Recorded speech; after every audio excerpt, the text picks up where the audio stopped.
না, আমরা আসলে মূলত এখানে তিনটা দাবি নিয়ে উপস্থিত হয়েছি। আপনারা জানেন যে আমাদের বিগত অনেক এই আন্দোলনটা 20 বছর ধরে চলতেছে।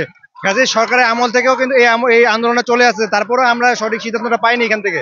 এখন মূলত আমরা এখানে তিনটা দাবি নিয়ে আসছি যে আমাদের জন্য, যেহেতু আমাদের হল নাই, তাহলে আমাদের 70% আবাসন ভাতা দেওয়া হোক।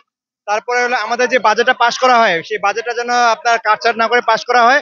এবং যে 3 নম্বর দাবিটা আমাদের, সেটা যেন এক নাকে আমাদের এই যে যে আমাদের যে কাজ চলতেছে বর্তমানে, যে এই যে আন্দোলন বা হল নিয়ে, সেটা যেন সেখানে বাস্তবায়িত করা হয়, যেন আমরা হল পাই, দ্রুত পাই। আবার আমাদের আরেকটা দাবি আছে, যেন আমাদের ক্যাম্পাসে যে কাজ চলতেছে, সেই কাজটা যেন দ্রুত সেখানে সফলে, আর্মির কাছে হস্তান্তর করা হয়েছে, কিন্তু এখনো দ্রুত কার্যকর করা হয়নি। তো আমরা ওই চাচ্ছি যে তাড়াতাড়ি যেন সেই কার্যক্রমটা আর্মির দ্বারা মানে দ্রুত কাজ শুরু করা যায়। এটা একটা আন্দোলন আমরা মূলত এখানে নিয়ে আসি আজকে।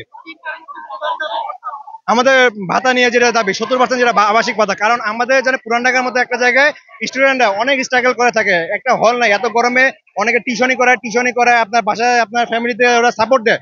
এখানে যদি আপনারা যদি ঢাকা ভার্সিটিকে তুলনা করেন, তাদের হল থাকার পরেও তাদেরকে প্রত্যেক মাসে 3,000 টাকা করে তারা ভাতা পায়।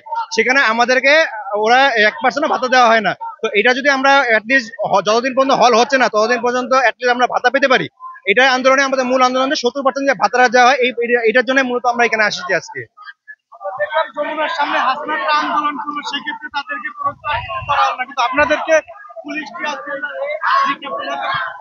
সেটা সেটা আমাদের, ওদের কাছেও একটা প্রশ্ন, প্রশাসনের কাছে আমাদের এই প্রশ্নটা আমরা রাখছি যে তারা 2 দিন আগে আন্দোলন করে গেল, তারপরেও ওদের কাছে কিন্তু তাদেরকে কোনো কিছু করা হইলো না, তারা শান্তিপূর্ণভাবে আন্দোলন করলো। অথচ আমরা এখানে কোনো রাস্তাঘাটও করিনি, ব্যারিকেড দেয়নি, আমরা কোনো সমস্যা ক্রিয়েট করিনি। আমরা আমাদের দাবি নিয়ে আসছি, দাবি নিয়ে সুন্দর মতো এখানে করতে চাইছিলাম, কিন্তু আমাদেরকে এখানে আসার আগে পুলিশ প্রশাসন অনেক মানে টিআরসি লিখে গুলি পর্যন্ত চলছে। আমাদের মিনিমাম 50 জন স্টুডেন্ট ঢাকা মেডিকেলে ভর্তি হয়েছিল। তো এইগুলা প্রশাসনের কাছে আমরা এই প্রশ্ন, এখানে আমরা ওই দাবি নিয়েও আসছি যে প্রশাসনের কাছে আমাদের প্রশ্ন, যে ওরা যদি এনসিপি এখানে সুন্দরভাবে আলোচনা করলো, তাহলে আমাদের উপর কেন দেওয়া হলো? এটা আমরা প্রশাসনের কাছে আমাদের এখনো উত্তর পাইনি, যে কেন আমাদের উপর হামলাটা করা হলো। উপদেষ্টা মাহফুজের মাথায় সামান্য একটা বোতল লাগালে তিনি চিৎকার করতেন, কিন্তু আপনারা এটা আসলে কি, এটা এটা যদি আপনারাকেও আমি বলি, যে একটা মানুষের বোতল নিক্ষেপের কারণে আপনারা যদি চ্যানেল 24 ভিডিওটা দিয়ে থাকেন, তাহলে দেখবেন যে ওই ছেলেটা কিন্তু ইচ্ছাকৃতভাবে তার উপর দেয়নি। সেটা কিন্তু জাস্ট খালি নর্মালি উপরে গাছের মধ্যে মারছে, তার উপরে যায় পড়ছে। সেটাকে এখন অতিরঞ্জিত করা হচ্ছে। মাহবুব মানে উনি একজন উপদেষ্টা হিসেবে তার কাছ থেকে এটা অবশ্যই কাম্য না। তিনি একটা একটা বিষয়কে এতভাবে অতিরঞ্জিত করা হচ্ছে, এটা আমি সকলের কাছে প্রশ্ন রাখি। একটা বোতলের মাথা লাগা সিটি স্ক্যান করতে গেলে এটা কিভাবে হতে পারে? এটা তো কোনোভাবে এটা কাম্য না। তো এইখানে এখানে আমাদের মানে এখানে আর কিছু বলার কিছু নাই আর কি। এটা যে কেউ বুঝতে পারবে যে উনি একটা বিষয়কে অতিরঞ্জিত করে জিনিসটাকে ধামাচাপা দেওয়ার চেষ্টা করতেছে, এটাই আর কি। যদি আমাদের দাবি না মানা হয়, তাহলে তো আমাদের আজকে তো আমাদের 2 দিন ধরে দাবি হচ্ছে।